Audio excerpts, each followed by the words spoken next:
Hi, Econ 202. I just finished grading the discussion forums this week. This was the ones for chapter 15 and 17. And I wanted to video record a response to this, a couple of things that came up or didn't come up in those responses. Now, if you remember, the question was, look, why is it if there's no economic theory that says running a deficit every year is a good thing? The best you can do is to argue that running a deficit when we're in a recession is a beneficial thing. Even that's questionable, as sort of hinted at in the chapters you read, but also we'll see more clearly in later chapters in 2 weeks. But for the moment, right, just assume, right, that there is no theory, right, that says doing it every year is a good idea. Yet, nonetheless, essentially since World War II, the 1950s, we've had deficits virtually every single year. And so the question was, why is that? If there's no good theory, no economic justification for doing it every year, why does Congress, why do politicians continually run deficits every single year? Only one of you really got at the real issue in a straightforward, precise way. Well, a couple of things that many of you said that I want to talk about, though. And a lot of you said, well, because politicians disagree about what the best, where to spend money and whether to raise taxes and all those kinds of things.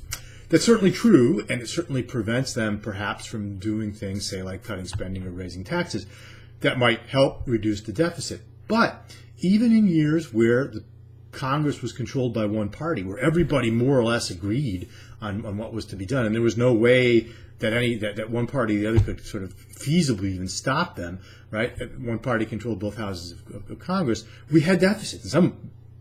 By some argument, we've had some of the worst ones, right? So it can't just be that they disagree. If that was the case, we would see bigger deficits when control is split, and that's not necessarily the case, or at least not by enough to be an explanation. So it can't be that they disagree.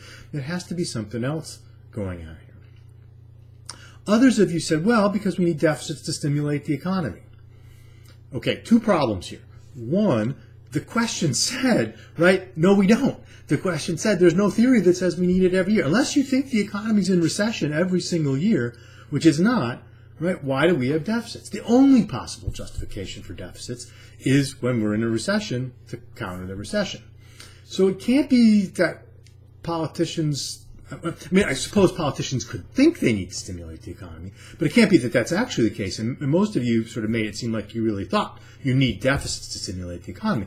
As we're going to see later on, by the way, it's not at all clear that deficits do stimulate the economy, right? We'll talk about things like crowding out. We'll talk about multiplier effects. We'll talk about all the kinds of things that suggest what are the conditions under which deficits might conceivably be helpful and might not be.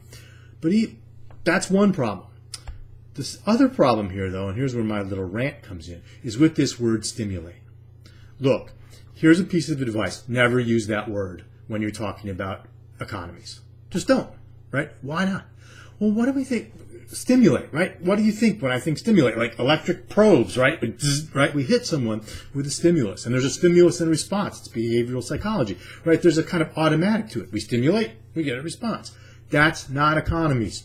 Okay? Economies are not car batteries. You don't jump them with the jumper cables, and you don't stimulate them that way. They are not Frankenstein's monster that we put electrodes in their head and we stimulate them and they come to life. That's not economies. Economies are people. They are real human beings trading goods and services with each other. You can't stimulate the economy is a nonsense phrase. It's just a nonsense phrase, right? You can talk about whether certain policies generate economic growth. You can talk about whether certain policies might lead people to do things that lead to more exchanges and more creation of wealth and so on. But stimulate the economy is a terrible phrase. It's a phrase that dates back to sort of Keynesianism really in the 40s, when people were treating the economy as some kind of mechanical process, right? That it's as if you were engineers just trying to put a shock into it. But it's human beings. We don't stimulate economies, right? Deficit spending has an impact only to the degree, and other policies have an impact only to the degree, right, that they affect the patterns of exchanges that people, real people, engage in, the incentives and the information that they have that lead them to make the choices they make under the sets of rules that they do. Okay? So every time you want to use the phrase stimulate the economy, stop. Don't use it. Just don't. It doesn't describe the human ecosystem that is the economy. Okay? So there's my rant. Banish it. Don't ever use the phrase stimulate the economy. Right? Find a better way to describe what it is you think you're talking about that actually treats those people in the economy, us, as human beings who are not sort of victims of giant electrodes coming down and trying to get us to do things that we don't want to do. Right? Notice that's part of stimulus too, is to get us to do things that we don't want to do, or that the powers that be think we aren't doing and should be doing. That's also a problem. Okay? So there's my little rant. So it's not disagreement, right? It's not stimulate the economy, either theoretically or that particular phrase. So why is it? What's preventing politicians? Why do we keep running deficits every year? Or put it the other way, what's preventing politicians from either raising taxes or cutting spending to eliminate the deficit? Right? If running a deficit every year is a bad idea, why do they keep engaging in bad ideas, in actions that are not justified? Again, it's not disagreement, right? Not just disagreement. What's the problem here? A lot of you said, well, some of you said, well, they don't want to cut spending or they don't want to raise taxes. Yep, that's obvious. But why? What happens if they cut spending or if they raise taxes? That's the question. Right? Only one of you got it.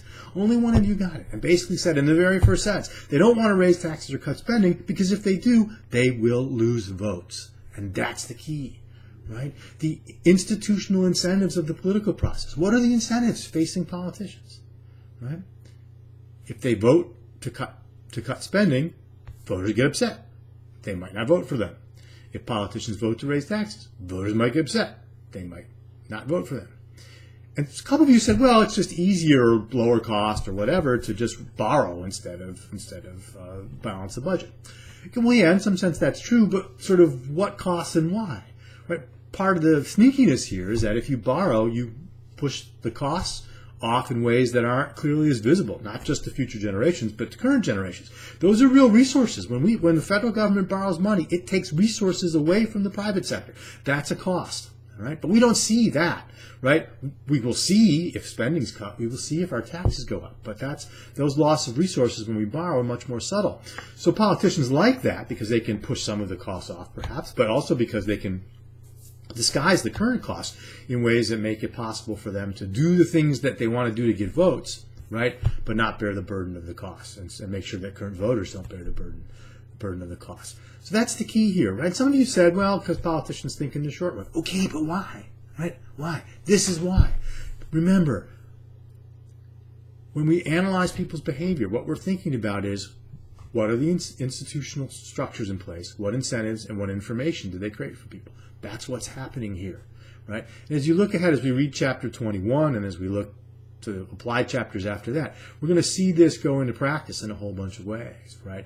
But the key here is you can't just say, well, they want to run deficits because they want to stimulate the economy. But the question said that's not what is justified from year to year to year. So in any case, I was a little frustrated with those answers. Almost everybody got 2 for sort of 3 for sort of getting out there that at least they're not raising taxes or cutting spending, but really only a small number of you, and really only one, got to the core of the matter, right? Which is the incentives facing politicians are to seek after votes, and the things and running deficits gets votes, eliminating deficits hurts you in terms of the votes that you get. That's really the key. Asking the question who benefits, and remembering that politicians are just like the rest of us. They have incentives and information facing them. The choices they make depend upon how institutions provide them with incentives and information. We get deficits because the institutions of politics are bad, right? The information and incentives created by those political institutions are such that people are led to do things that are economically problematic. That's the thing, all right. And so that's my response to that discussion forum from chapters 15 and 17. I hope you're all having good luck on the exam this week.